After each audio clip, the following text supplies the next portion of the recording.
اماں مجھے اس بنگلے میں اب سے کام نہیں کرنا۔ اماں تو آخر سمجھتی کیوں نہیں میری بات کو؟ میں جو کہنا چاہتی ہوں تم میری بات کو سمجھو۔ 19 سالہ سلمیٰ نے دیدہ دلیری سے ڈٹ کر ماں سے کہا تھا، نہ تو مجھے ایک بات بتا، تیرا باپ مرتے ہوئے کون سی کروڑوں کی جائیداد چھوڑ کر مرا تھا جو تم یوں نخرے دکھا رہی ہے؟ نہ تو اتنی پڑھی لکھی ہے کہ کہیں نوکری کر کے ہمارا اور اپنا پیٹ پال سکے۔ جب تک میں ٹھیک تھی تو میں گھر گھر جا کر کام کر لیتی تھی، اب تو مجھ سے ہلا نہیں جاتا، ہڈیاں بھربھری ہو گئی ہیں میری کام کرتے کرتے۔ اب میری ان بوڑھی ہڈیوں میں وہ طاقت نہیں رہی کہ میں گھر گھر جا کر کام کروں۔ تو یہ بتا تجھے وہاں کیا تکلیف ہے؟ اتنے اچھے تو ہیں وہاں کے لوگ، کتنا تو تیرا خیال رکھتے ہیں سب تیرا، پھر بھی تو کہتی ہے کہ تجھے وہاں کام نہیں کرنا۔ زلیخا نے ایک ہی پل میں اچھی خاصی جھاڑ پلا دی تھی اسے۔ اماں تو کبھی میری بات نہ سمجھنا، بس اپنی ہی رام لیلا سناتی رہنا۔ وہ برے برے منہ بناتے ہوئے اٹھ کر سامنے لگے نلکے سے منہ ہاتھ دھونے چلی گئی تھی، کیونکہ اسے پتا تھا بھیجنا تو ویسے بھی اس کی ماں نے تھا، تو وقت ضائع کیے بنا ہی کام میں لگ گئی تھی۔ تو کچھ کھل کر بتائے گی تبھی سمجھوں گی نا، وہ پتیلے سے چائے کپ میں ڈالتے ہوئے بڑبڑائی تھی۔ اماں تو بھی ایک عورت ہے، تجھے کیوں سمجھ نہیں آتی میری بات؟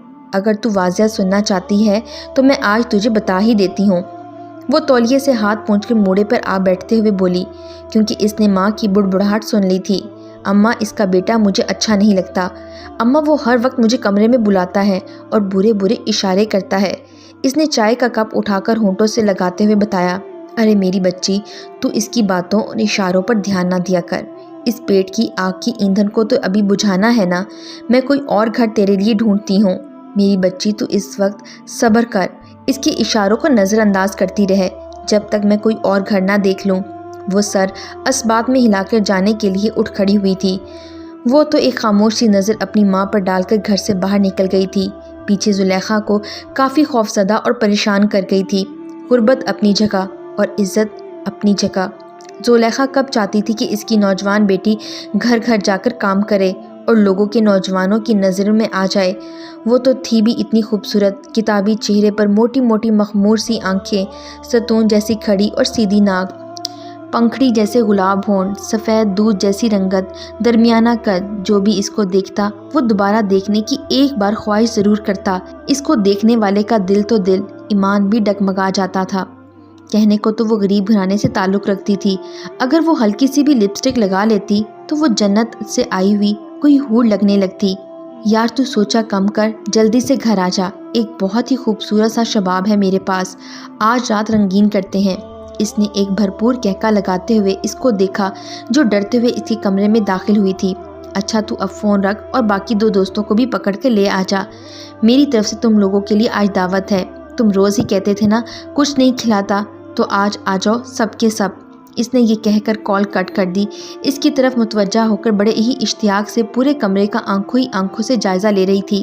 اس نے گلا کھنکھاتے ہوئے اپنی موجودگی کا احساس دلایا تھا۔ وہ صاحب جی، میں یہ کہنے آئی تھی کہ میں نے پورا کام کر لیا تو میں گھر چلی جاؤں۔ وہ ڈرتے ہوئے بولی، نہیں، آج میرے کچھ دوست آ رہے ہیں، تم کچن میں چلی جاؤ، ہمارے لیے کھانا بنا لو، آج ماما پاپا گھر پر نہیں ہیں تو میرے دوست آئیں گے۔ اس نے مکمل تفصیل اسے بتاتے ہوئے کہا اور اس کی نظر اس کے خوبصورت سراپے پر ٹکی ہوئی تھی۔ اس کے چہرے پر گھبراہٹ تھی جس سے حسن محسوس ہو رہا تھا۔ وہ کوئی وویلا مچائے بغیر کچن کی طرف چلی گئی تھی۔ آنٹی یہاں نہیں ہے کیا جو تو یوں موج مستی منانے چاہ رہا ہے؟ حسن کے دوست عامر نے پوچھا۔ ارے یار، میری ماں 15 دنوں کے لیے اپنے کام کے سلسلے سے یورپ گئی ہوئی ہے، ساتھ میں پاپا بھی۔ وہ مسکراتے ہوئے شراب کی بوتل اٹھا کر اسے دیکھنے لگا تھا۔ ارے واہ، وسکی میری فیورٹ مشروب۔ اس نے وسکی سے چند گھونٹ بھرتے ہوئے مدہوش بھرے لہجے سے کہا۔ یار تو وسکی تو پیتا جا رہا ہے، وہ شباب تو دکھا جس کے لیے محفل سجائی ہے۔ عامر نے ہنستے ہوئے کہا، ہاں یار کیوں نہیں، کچن میں چلا جا، وہاں وہ ہم سب کے لیے کھانا بنا رہی ہے۔ حسن نے وسکی سے اپنے لیے اور گلاس بھر کر کہا۔ وہ خاموشی سے کچن کی طرف چل پڑا، پھر وہ اسے گھسیٹتے ہوئے کمرے میں لے آیا تھا۔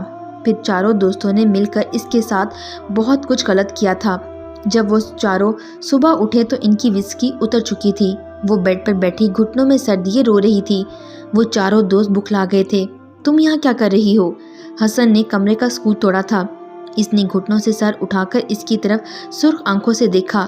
کیوں کیا تم لوگوں نے میرے ساتھ ایسا؟ درندے ہو تم لوگ، میرا رب تم لوگوں کو کبھی معاف نہیں کرے گا۔ وہ روتے ہوئے ہذیانی کیفیت سے دو چار ہوتے ہوئے بولی، کیا کیا ہم نے تمہارے ساتھ؟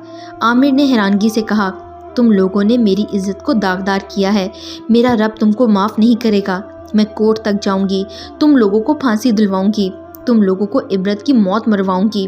وہ اس وقت ہذیانی کیفیت میں مبتلا تھی۔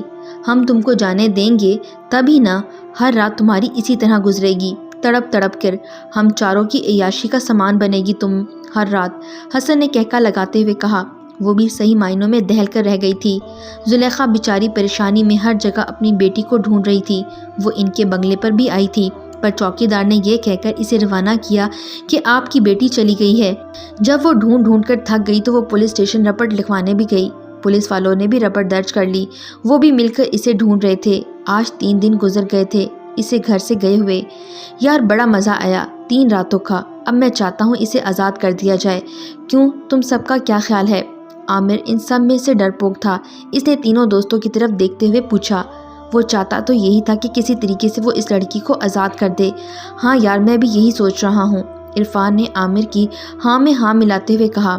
چل یار، ایک اور رات مزے کر لیں، کل سوچتے ہیں کہ اس کا کیا کرنا ہے، حسن نے اسے چھیڑتے ہوئے کہا، جو ان کے پاس بیڈ پر بیٹھی اپنی قسمت پر رو رہی تھی۔ ارے یار چھوڑ نہ، بس اب اسے جانے دے، عامر نے بےقراری سے کہا۔ اچھا سن، میں تجھے اپنے دوستوں کے کہنے پر چھوڑ رہا ہوں، اگر تم نے کسی کو بھی بتانے کی کوشش کی تو یاد رکھنا، تیری 3 بہنیں اور بھی ہیں جو تم سے کافی چھوٹی ہیں، ان کا بھی یہی حشر کریں گے، اور ویسے بھی وہ تو بہت چھوٹی ہیں، کسی کو بتا بھی نہیں سکیں گی۔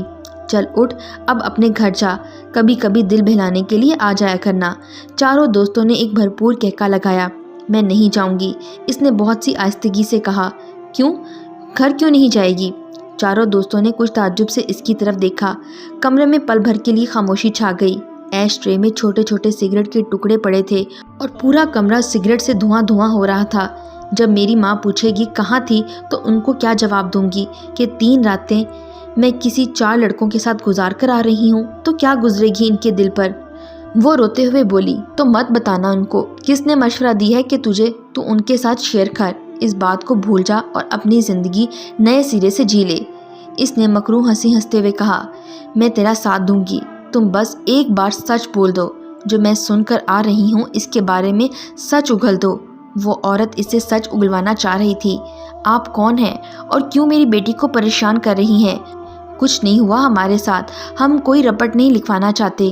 ایک بار میری بیٹی نے بول تو دیا ہے آپ کو، کیوں آپ کو سمجھ نہیں آتا؟ زلیخا نے چیختے ہوئے کہا۔ کیونکہ میرے ساتھ بھی وہ سب ہوا ہے جو آپ کی بیٹی کے ساتھ 1 سال پہلے ہوا تھا۔ میں نے بھی وہ درد اور اذیت سہی ہے جو آج سے 1 سال پہلے آپ کی بیٹی نے سہی تھی۔ میں چاہتی ہوں آپ کی بیٹی کو بھی انصاف ملے۔ ہم دونوں کے مجرم وہی چاروں درندے نما انسان ہیں۔ آج کل میڈیا کا دور ہے، میں ان سے مدد مانگوں گی۔ ان درندوں کو ان کے اصل مقام تک پہنچانا اب میرا مشن بن گیا ہے۔ میں نہیں چاہتی کوئی اور عرفانہ ان کی بھیڑ چڑھے۔ ہوا کی بیٹی جب تک خاموش رہے گی، یہ آدم کے بیٹے اسے درندگی کا نشان بناتے رہیں گے۔ میں چاہتی ہوں آپ کی بیٹی بھی یہی کوشش کرے، میرا ساتھ دے۔ ہم 2 ہیں اور 2 اور 2 4 بن جائیں گے۔ ہمارا ارادہ کوئی پست نہیں کر سکتا۔ میں آپ کا ساتھ دینے کو تیار ہوں۔ آج سے آپ 1 نہیں، ہم 2 ہیں، بلکہ ہم 4 ہیں۔ ابھی وہ پوری بات بھی نہ کر پائی کہ سلمیٰ نے جھٹ سے اپنی بند آنکھیں کھول کر پوری قوت سے چیخ کر کہا، شاباش، یہ ہوئی نا بات۔ جب ہم متفق ہو جائیں گے تو ہمارے ارادے کوئی پست نہیں کر سکتا، کوئی بھی نہیں۔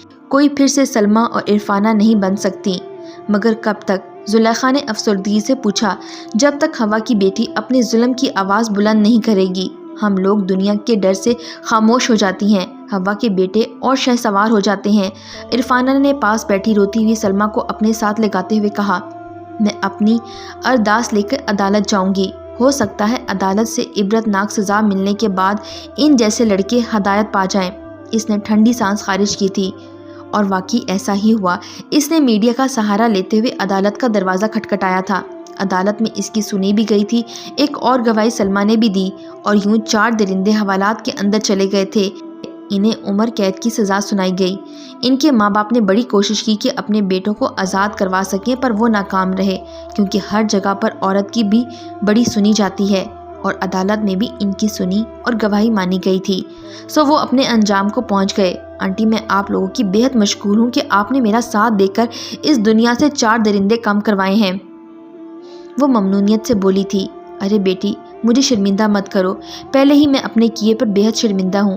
میری بیٹی کی خوشیوں کے بھی تو یہی چاروں قاتل تھے۔